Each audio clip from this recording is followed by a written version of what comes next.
It's time for another round of PatGPT.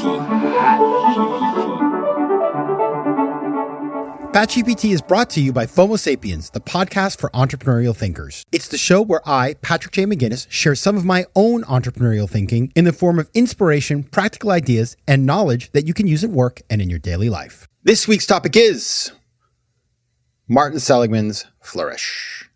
Now, last week on PatGPT, I talked about Viktor Frankl, Man's Search for Meaning.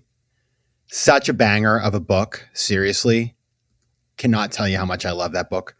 And it made me think about another book that I read right before the pandemic that was super essential to me. I don't know, having a framework to think about what was going on in the world at that time. I'm bringing up the pandemic and it's stressful. I get it. But this book, Flourish, somebody recommended it to me, written by Martin Seligman, the father of positive psychology, University of Pennsylvania. And I brought the book with me in December of 2019. I was in Africa and I was in Mozambique, Maputo, the capital. And for the weekend, I decided to basically book a car, I should say, a driver to go over to South Africa to see Kruger. And it was a long ride. You know, it's like half a day or something. And so I brought this book with me and I read it in the car and I loved it. I was totally obsessed with this book. And I think the reason why is when I heard the word or the expression positive psychology in the past, I always thought to myself, like, well, that just sounds silly. You know, it sounds so woo-woo and BS and all this sort of stuff. And I'm not into that. You know, I like science-based stuff, or at least, you know, some proof. And what I realized when I read the book is that Seligman has created this entire field of psychology.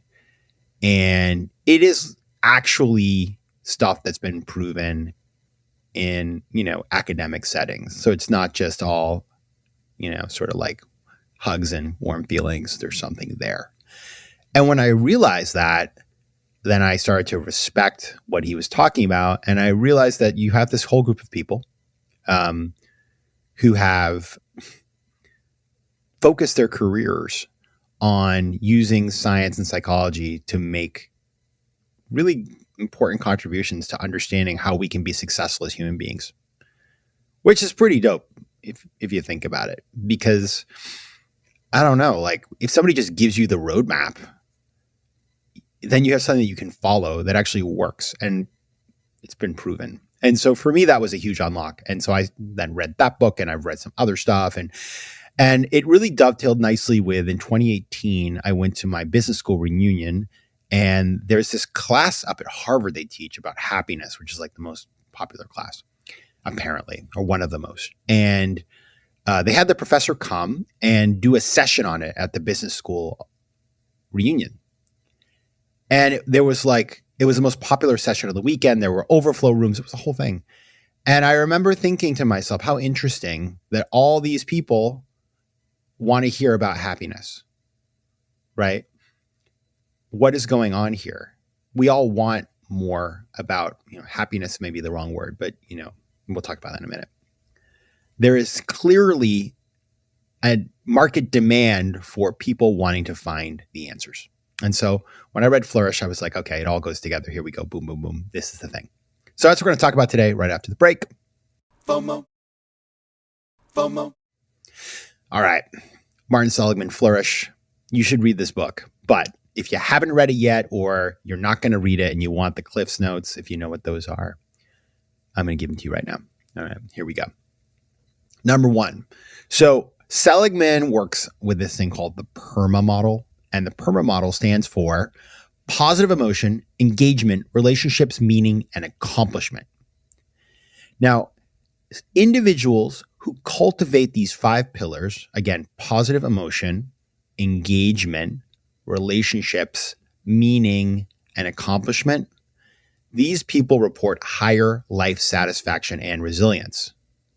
So, for example, fostering positive relationships through acts of kindness or shared experiences has been shown to significantly boost happiness and reduce loneliness. So once you know those 5 things, positive emotion, engagement, relationships, meaning, and accomplishment. Then you can start to think about which of those you have and which of those you lack in life. You may have tons of accomplishment, right? You may be the best at your field, you're getting paid, all the things, but you may have crappy relationships, or you may hate your work and find zero meaning in it. Well, it doesn't mean you have to quit your job. You can find meaning in other places, but this is like a cool way to think about the elements that you need in life and then how to look for the things you're missing and add into those areas to create more balance. So that model is really kind of fundamental to the book. Next, well-being is more important than happiness. Happiness, what is happiness? I mean, there's definitions, but like, who knows?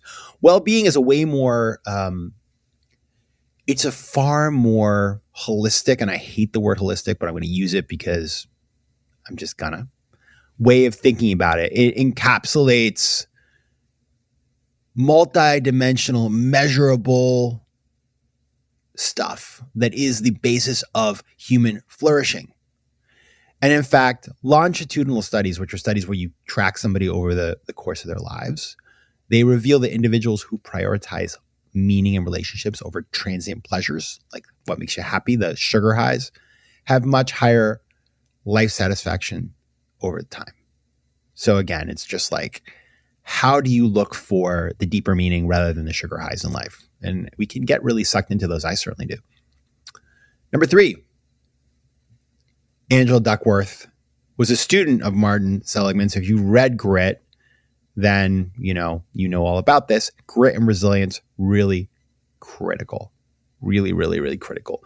Learning how to overcome something is a muscle that you will use over and over again in your lives. That's why we see kids who parents are helicoptering and don't let them, sort of fail, have so much trouble dealing with adversity when they become adults. We have to learn how to do these things. This is like, we talked about Viktor Frankl last week. Viktor Frankl, this is his whole thing, logotherapy.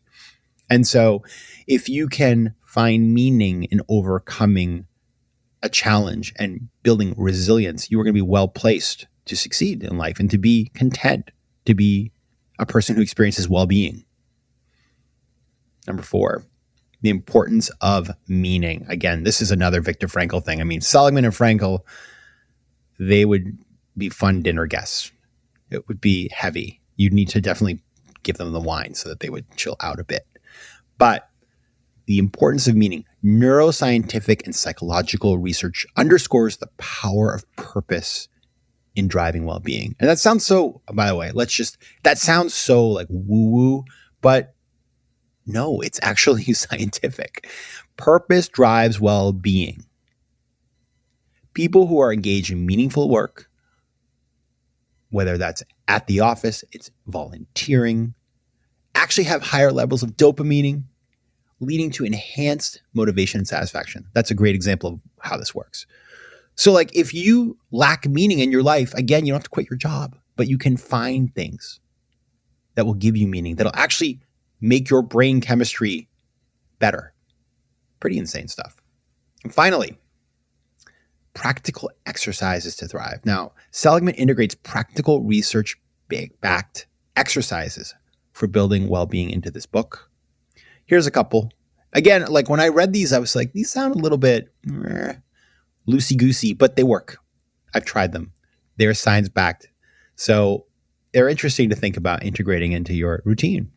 First one is 3 good things. I've done this, and it's actually pretty cool. Like during meditation, I will think of 3 good things that happened that day. And it actually helps rewire your brain towards positive optimism feelings. So just in the morning or at the end of the day, make a list. What are 3 good things that happened to you today? And then, it can be little things too. It doesn't have to be, I won a Grammy. It could just be like, I had a nice phone call, or could be even like the absence of something bad. Like, what? I just was healthy today and I felt good. Those kinds of things. Number 2, strength spotting. Identifying and leveraging personal strengths such as creativity or leadership, which will give you engagement and accomplishment. And this is a thing I think many of us realize as we get older. It's like you start to realize like, I don't have to be good at everything. In fact, I'm going to lean out of the things that I'm not good at and lean into things I am good at. If I'm really good at something, I just want to spend my day doing that. I don't have to spend my time fixing the things that I'm not good at. Like if I'm really bad at math, which I'm not, but I'm not amazing. I just don't do a lot of math, I'm really good with words. So let me focus there. Yay. That's the play, excel at things you're good at and then try to do less of the things you're bad at. And finally, gratitude letters. So writing a letter of gratitude to somebody enhances relational satisfaction and happiness. Such a good thing to do around the holidays, by the way. It's really interesting. I mean, I haven't really done that very much in my life. I've done it a little bit, but sitting down and having to focus on why you're thankful for somebody and then sharing that with them, that's very powerful stuff. Very powerful stuff. All right, that is the book Flourish by Martin Seligman. Such a banger. Go read it. Go check it out. If you have ideas, thoughts you want to share, you can find me on Blue Sky, Threads, Instagram, Patrick J. McGinnis. You can find me on email at letsconnect@patrickmcginnis.com.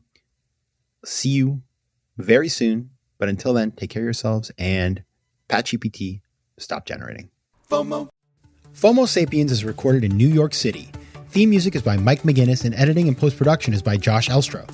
If you like today's show, please be sure to rate it and recommend it to your friends. And as always, you can find me at FOMOSapiens.com and at PatrickMcGinnis.com. To advertise on FOMO Sapiens, reach out to contact@FOMOSapiens.com.